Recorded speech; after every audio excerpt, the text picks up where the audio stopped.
Sega CD.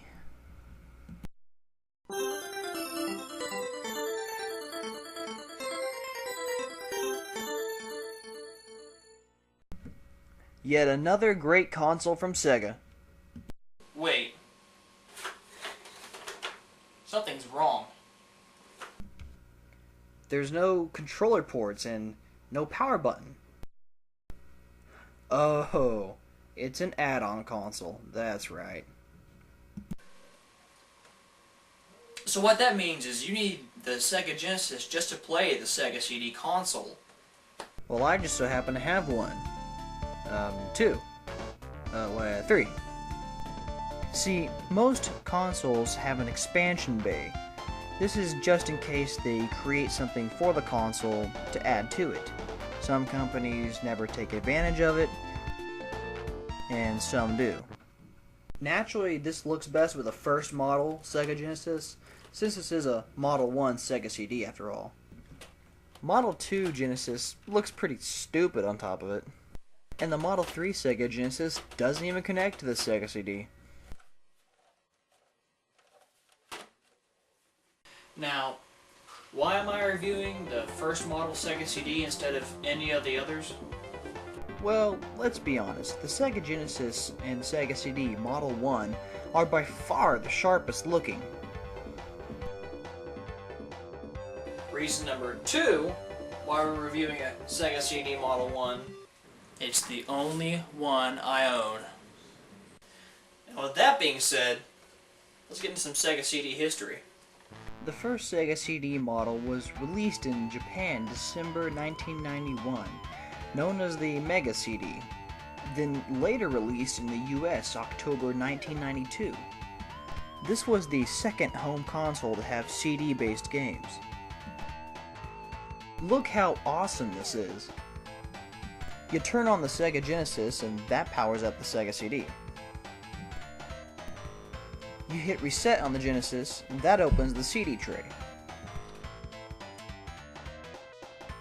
And press start on the Genesis controller, that closes the tray and starts the game.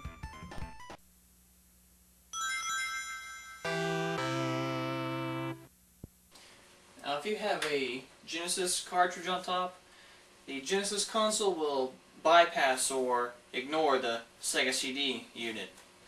Initially, the Sega CD was created to compete with the TurboGrafx CD, which was an attachment for the TurboGrafx 16 console.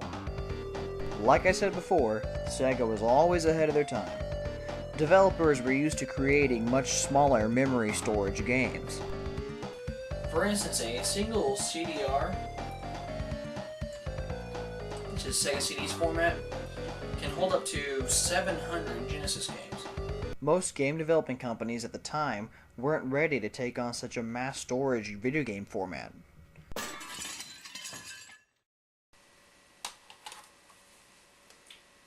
So, how does Sega make up for this? They released tons of FMV or full motion video games for the console. Unfortunately, the Sega CD, only being 16-bit and having a limited color palette, produced dull, bland, and pixelated movie sequences.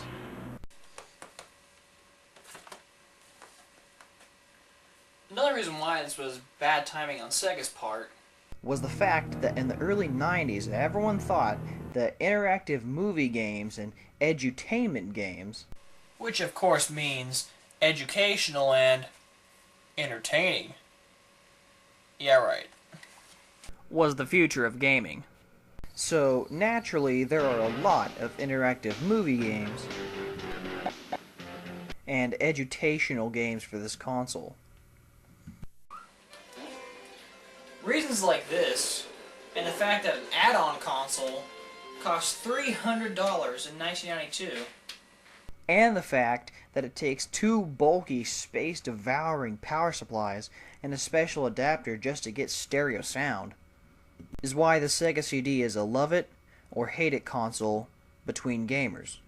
but there definitely is a plus side to this. The games made for this console were improvements over the original Genesis versions. Typically, the games had better animations,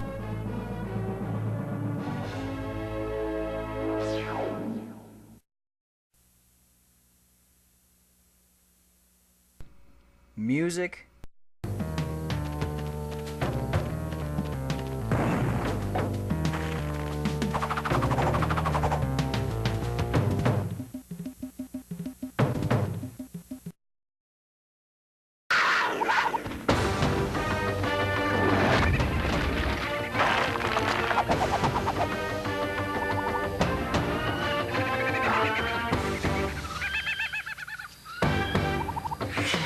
and had movie sequences.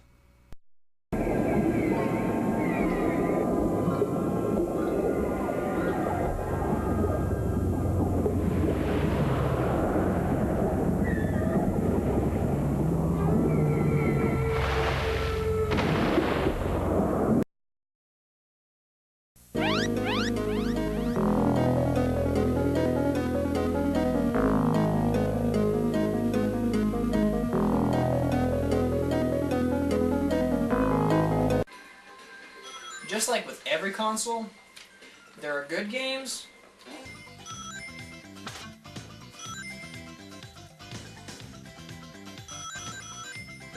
there are bad games.